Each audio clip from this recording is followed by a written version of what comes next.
अस्सलाम वालेकुम, welcome with crypto weekly update. आज हम वीकली अपडेट में आपको बता दें कि जो अपकमिंग नेक्स्ट वीक है ये मैक्रो फ्रंट पे बहुत अहम वीक है। जैसे कि आपको पता है कि अपकमिंग वेंसडे को फेड अपना जो इंटरेस्ट रेट पॉलिसी डिसीजन है वो अनाउंस करने जा रहा है। बैकग्राउंड में हमने देखा है कि इन्फ्लेशन जो लोअर देन एक्सपेक्टेड आया उसकी वजह से चांसेस है कि फेड इस वक्त अपना जो एटीट्यूड है या जो स्पीच है वो डविश रखे in term of balance sheet and in term of interest rate.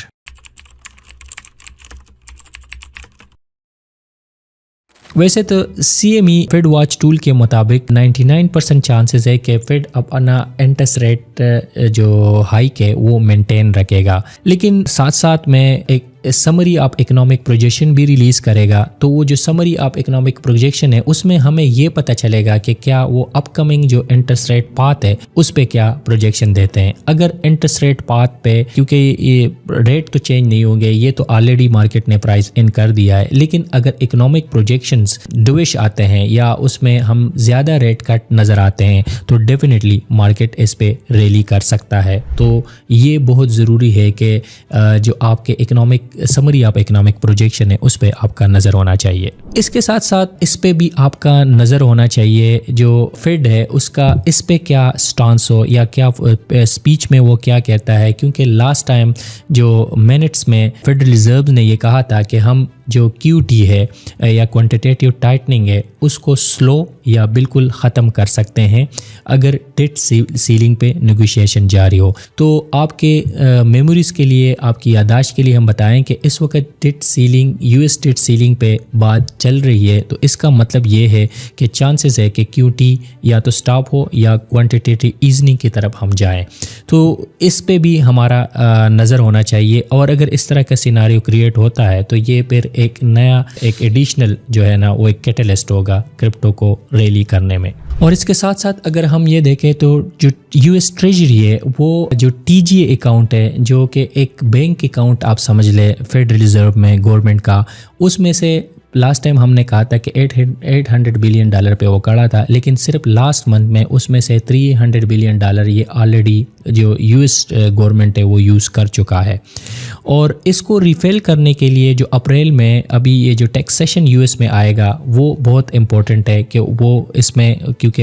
ये TGA को ये दोबारा रिपेल करने की कोशिश करेंगे। अब यहाँ लास्ट मंथ या जो मार्केट चौपी रहा, इससे हमें ये बात तो क्लियर हो गई है कि सिर्फ liquidity is not only driver to drive the price upward, साथ साथ मार्केट जो इन्वेस्टर है उनको सर्टेनिटी भी चाहिए। तो इस वक्त US स्टॉक मार्केट और जो बाकी मार्केट्स थे वो ट्रम्प के जो टेरिफ्स थ्रेटन्स थे to their major trading partner, उस पे मार्केट ने काफ़ी रिएक्ट किया और मार्केट बहुत नीचे आया, और साथ साथ जो क्रिप्टो मार्केट है वो भी नीचे आया। तो इसका मतलब ये है कि सर्टेनिटी भी ज़रूरी है। अगर आप क्रिप्टो मार्केट या जो स्टॉक मार्केट है वो अगर रैली,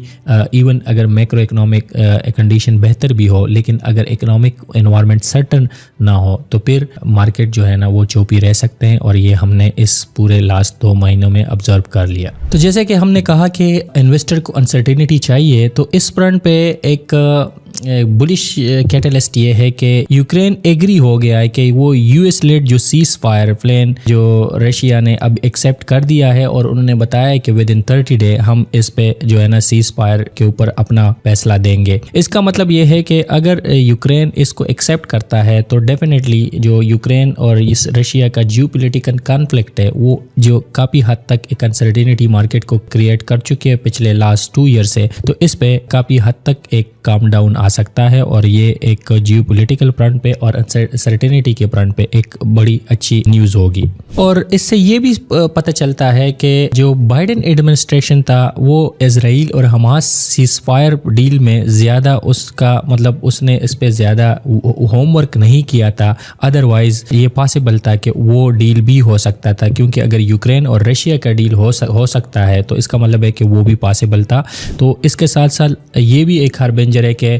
اگر یہ ڈیل ہوتا ہے تو حماس اسرائیل کی جو سیز فائر ہے وہ بھی کامیاب ہو سکتی ہے، اور ٹرمپ کی پالیسی جو ہے نا اگر ادھر کامیاب ہوگی تو وہاں پہ بھی انٹرنیشنلی وہ کامیاب ہوگی۔ اور اس کے ساتھ ساتھ جو ریسیشن کے اوپر یو ایس ریسیشن کے اوپر بات ہو رہی ہے، تو اس پہ بھی جو کامرس سیکٹری ہے ہاورڈ لوٹنک، اس نے کہا ہے کہ جو یو ایس اکانومی ہے، جو امریکہ ہے، وہ اس کے چانسز نہیں ہے کہ وہ ریسیشن کی طرف جائے، تو اس سے بھی وہ جو ریسیشن کے چانسز تھے وہ ابھی رول آؤٹ ہو گئے، اور انویسٹر کو یہ بھی تھوڑا سا ایک کامنس ملے گا میکرو فرنٹ پہ بھی۔ اور اس کے ساتھ ساتھ اگر ریگولیشن پہ فرنٹ پہ دیکھیں تو یو ایس جو ہاؤس ہے وہ سینٹ اس وقت ایک آئرس ڈی-فائی بروکر رول جو کہ ڈی-فائی پروٹوکول کے اگینسٹ تھا، اس کو جو ہے نا وہ سینٹ میں اس کو کل کرنے جا رہے، اور اس سے بھی جو ریگولیشن فرنٹ میں یہ ایک بہت بڑا لاسٹ ایڈمنسٹریشن کا یہ ایک ہرڈل تھا کہ وہ جو ڈی-فائی ہے وہ یو ایس ریزیڈنٹ یوز نہیں کر سکتے تھے، تو اس رول کو اگر یہ ختم ہوتا ہے تو ڈیفینیٹلی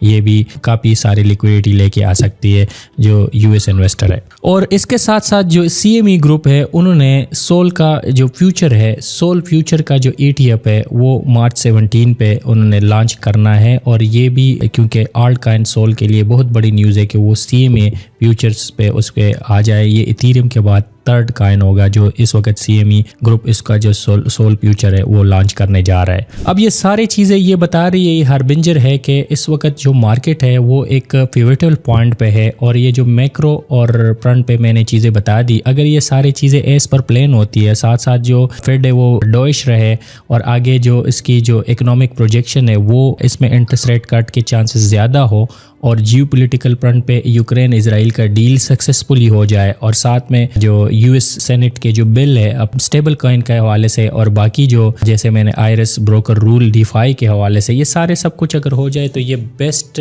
کیٹلسٹ ہے فار مارکیٹ ٹو